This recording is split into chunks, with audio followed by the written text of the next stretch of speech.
started my butterfly journey back in 2009 when I realized that the butterfly habitat is really declining and realized that we need to do something about it. So I started out with 2 milkweed plants, a monarch caterpillar, and this desire to help God's creation. So after I released my first butterfly, I went out one day in my garden and I looked under a leaf, and there was 20 eggs. Oh my gosh. And normally you only find 1 egg, but they were totally covering the plant everywhere I looked. So I started gathering the caterpillars, trying to rescue them from the wasp. And as I started counting them, one day there was 20, and then I found 40, then 60. Then one day I got to 80 caterpillars. And I had this enclosure, kind of like a big giant castle, and I had 2 milkweed plants in there. But of course 2 wasn't enough for all these caterpillars. So here my mom is going to all these different nurseries and asking people, and finally after a lot of hard work she found this one place and she bought 11 milkweed plants. So by a miracle it was enough, but they totally chopped the plants down to the ground. It's amazing what they eat. Yeah, it was crazy. There was nothing left, but they shot back up again. So it's a good lesson. Milkweed will come back Yeah. under patient. So I've raised about 12 butterfly species, and in this book though I have 10 butterfly species. So today I brought the life cycle. This is the painted lady butterfly. So, this is the painted lady butterfly. Is it real? I wish it was. It's okay. big. You're welcome to look at them. These are very large size. In reality, the eggs are only this big. Okay.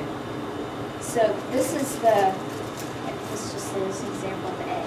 Okay. So the caterpillar, it'll stay in here for maybe 3 to 7 days, and when it comes out, the caterpillar is about 1 millimeter in length, and it'll go and it'll eat its eggshell, which is kind of like a protein package for a caterpillar.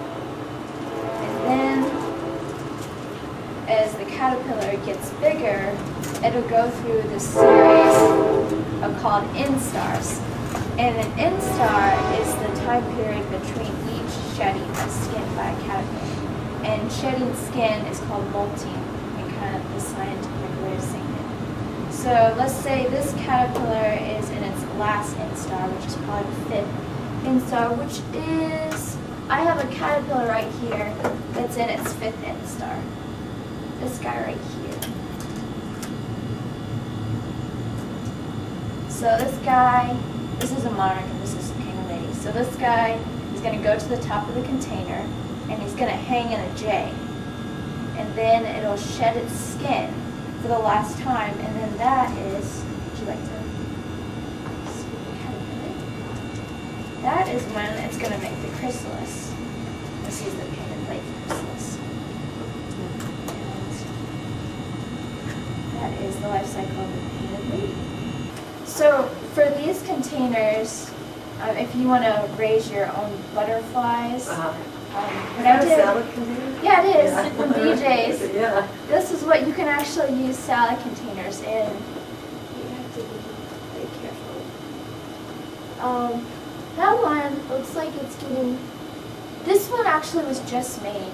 Yeah. So you can see the difference Yeah. between the stages. But That's so amazing. And they just kind of attach itself yeah, to it. they hang. It's so amazing.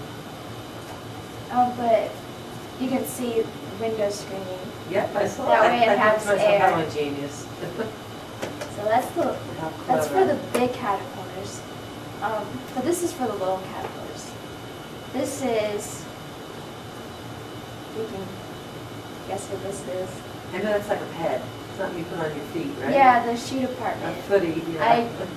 I gather them and then I clean them out with soap really good. And That's so cool. this is, I have Look a at them all. couple of different ones in Where do here you get all caterpillars from? from my plants. I have host plants. And what are they? Host plants are what the butterfly will lay eggs on. So if you have these specific plants, you'll start to get the butterflies. Like monarchs will only eat milkweed, Right. I have that. gold fritillaries, and zebra longleaves, these little white guys right here. Yeah. They'll only eat passion vine. So that's the thing with preserving the habitat of the butterflies is you have to have these. The correct plant. Yeah. The first one is the monarch. And this is probably one of the most well-known of the butterflies because it goes all the way to Mexico every year, which is just amazing. Millions and millions. This your own photography? Yep, these are all my own Beautiful. photography. Well done. And if you'd like to see my videos, I have a YouTube channel, FL Do you? Butterfly Girl. Yeah. So this, so that you can see the egg, it's really literally this small, like a straight pinhead. And this is the milkweed flowers, and that's what the monarch is laying eggs on. And here is the caterpillar. It just came out, so you can see it's already started eating the eggshell. And here's one of the larger monarch caterpillars in the chrysalis. And this is right before it comes out. You can see its wings through the chrysalis casing. This is, let me guess what this one is. It's the one that was in there. Gold fritillary. So this is the one that eats the passion vine. So, passion vine is pretty easy to get your hands on. I know they have it at Lucas, and I think they have it at Home Depot and Lowe's sometimes. Yeah, it's pretty popular. And the one They thing have the is, hairy one. yeah, oh, the red ones are toxic to the caterpillars. So, yeah, the purple ones. Yeah. So there's the female laying an egg. They curl up their abdomen and then they lay little eggs. And this one was laid on a little curly cute part of the plant, but also they'll lay them on leaves. And here's an example of one of the bigger caterpillars. I have a couple little ones in here. And lots of people, I show them the caterpillars and they're like, won't that hurt if you touch them? But really, they're not sharp at all. It's just a defense for the wasps. If they come near, they'll kind of back off. And here is one right after it sheds its skin. This is before they harden, the spikes harden. And here, a really cool fact about caterpillars is they'll go back and eat their skin lots of time. It's like nature doesn't waste things, so they'll eat their skin. And this one is the white peacock.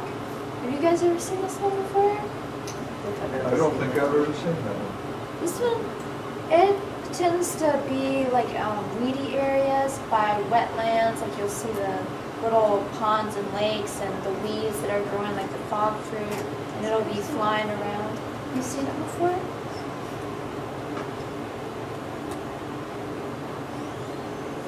And this is their life cycle. They eat the water hyssop and the wild petunia. The wild petunia is kind of like the Mexican petunia, but it's a native one that's really small. And here's one of the little caterpillars. And as you can see, he's arched backwards. And this is, when they get really angry, they'll arch backwards and they'll squirt out green liquid. Oh, So goodness, you can see it's on my finger, you can see? Like the cat when it's freezing. So I was the unfortunate Like the victim. Yeah, like the skunk when they feel like they're in danger maybe. And it doesn't want to come off. I kept rubbing and it's rubbing. sticky. Yeah, it stayed on for a day or two. Wow. So that's the funny thing about this one. And I raised about, I think I released 150 white peacock butterflies. And the way I did it is I had a pavilion and I put their host plant in the top, and then I put the butterflies in and they would lay eggs, and then I would collect all the eggs and I would raise them. But the sad thing is after winter they didn't come back. So, but I got to